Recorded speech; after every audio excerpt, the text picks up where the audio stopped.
Okay, good afternoon, everyone. So first, I want to start by like saying kudos to the Naija7Wonders team for this session because this topic, which is festivals and tourism, the new pathway, is very relevant in today's Nigeria and also in today's tourism system.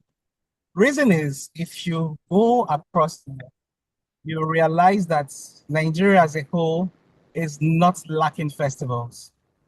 There are over 365 festivals. But what is lacking at this moment is structure. So conversations like this would help us chart that path that would shape the future of tourism.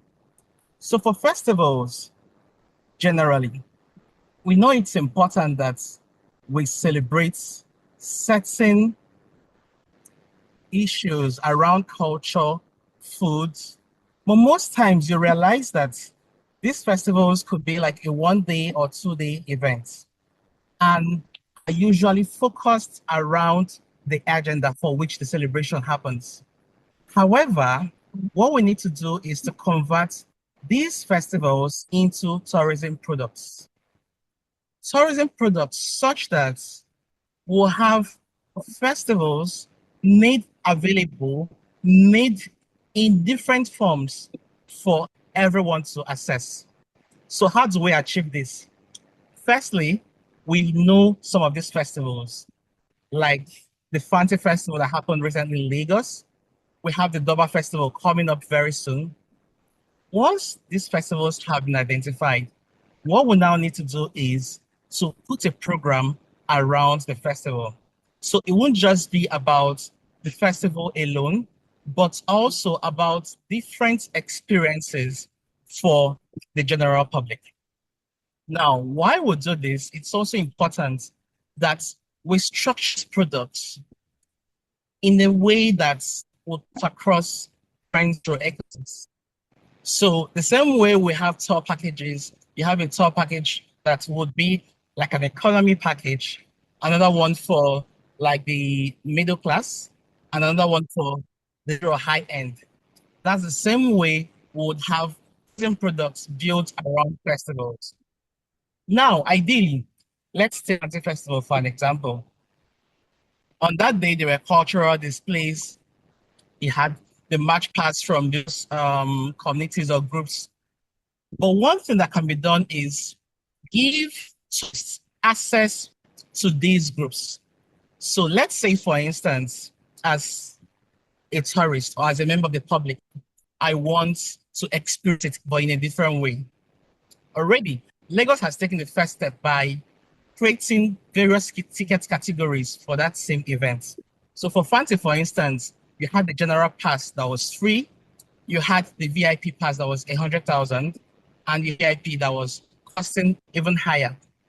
Now, what we can do as tour operators, because I am a tour operator, basically, is to pick one of the categories. I can pick the free package, for instance. So the free package ordinary wouldn't come with, right?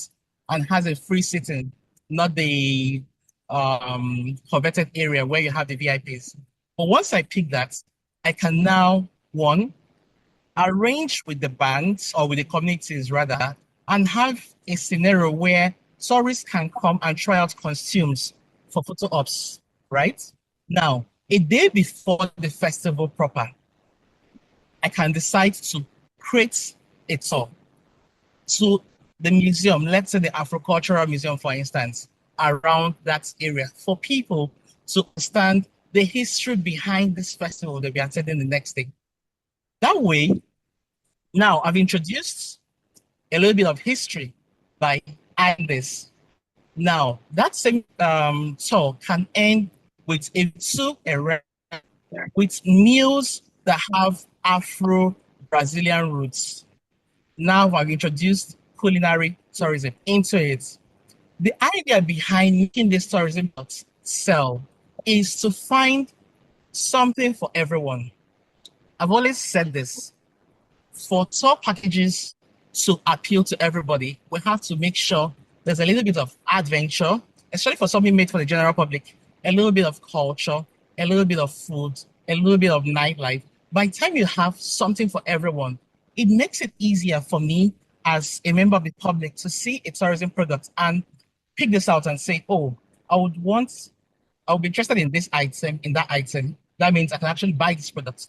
So we should guard against, because it's culture, everything being attend, not being interested in culture. Why there are people who want to attend, they want adventure. So by bringing in all aspects or different aspects of tourism into one tourism product, what that means is we are not just selling the festival now, it's now a product. And it's also very important in doing this, we should work with the relevant agencies that plan these events or bodies that plan this event. It's important for them to realize that, oh, we would have tourists who would be attending. So can we create a sitting area for these people such that we know that these tourists have paid a fee for this process and should be taken care of. That way, adequate security for them, they are attended to properly. So it wouldn't be a case where someone has made payments and then you get that they feel like they've been given tax attention and not that is required. So, two is it's important also for these events, we take it beyond the politicking. Yes, we should see it more as a business. Business in the sense that for the various communities who are participating in these festivals. Now, this is specifically reference to the Fancy Festival. It's important they also find a way to make money from this. So make money from this. As a tourist, by the time I'm trying out a costume, a fee is paid for that process, for the photo ops. If I get to the museum around which this culture is built, I pay a fee, right? Now, memorabilia include t-shirts, props, souvenirs can be made available so that people can buy. So in doing this, we have a whole new channel. People can also make money from events like this. So for festivals to turn also to tourism products, it's important we have support from various agencies. I'll give an example. A couple of years ago, I was trying to reach out to insurance companies and I was asking, do you have an insurance product for local events or local trips? So that, you know, the way people travel and then they buy insurance and insurance is for, let's say, the Schengen space, the US. We also need insurance products that would cover in areas like this, such that in using this, you are sure that you have insured your guests or your tourists. That way, if should any eventuality happen, you are sure that incurring a liability that you won't be able to cater for. In addition to this as well, it's important we have a program or calendar. If you check with Dubai, you'll see Dubai calendar. In some countries, there are calendars for festivals, events. It's important we do this as well. And I know that some people are already working towards having a calendar for all the festivals in the country, which is a welcome development. So having this calendar will also help intending visitors or tourists plan events around festivals they want to be a part of. I've had a scenario where a trip was planned around an Trace Music Festival event. This was Rwanda. What stops me from planning to Nigeria around the period when fan festival will be happening? That way, people can also be a part of the festival itself. Now, beyond this, all I've said is building around the festival. But there's another way, and that pathway is building away from the festival. So have the likes of 30 December, Calabar Carnival, right? Now, but tour operators can decide, I don't want to build a package around this festival. However, I want to build a product that will complement the festival. So what this means is if let's say I know there's a fancy festival, for instance, I can decide to have a Monday night party, for instance, because it was on Easter Monday, that will be themed fancy, right? That way, it will be open to festival at to attend. I can decide, oh, I want to do a tour the day after, so that visitors can be a part of this tour. It could be a city tour, it could be an adventurous tour, such that they can also plug in. So in this way, we haven't just focused on building products around the festival, but we're also building products for the festival artists. So with these few points of mine, I also want to enjoy tour operators like me.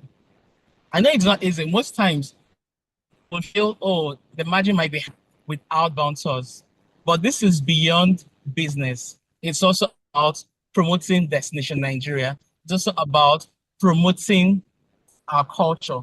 It's also about patriotism. So it is important that we push these products. Just yes, reach out to um, its operator that does the Durban Festival. She had put up an itinerary, and immediately I was like, "Oh, I'm interested in this. I want to be a part of this." So imagine before the Durban Festival, you have up to 10, 20 tour operators promoting around that destination. Sometimes supply helps drive demand. Some of the new destinations, new products weren't necessarily born out of a clear demand. No, it was a case of they are readily available for in the intending public to access, which was what led to people interested in them. So I want to believe if we can do that, put our products around these festivals, people can go online, content around them, believe me, the appeal for domestic tourism for Nigerian festival, but not just looking at the festival alone, but looking at get a bit of the culture, adventure, food, history, all this as a whole would ensure that we have very impeccable tourism products. And that is how we can transform our festivals into money making machines. Thank you very much. I don't know if I'm still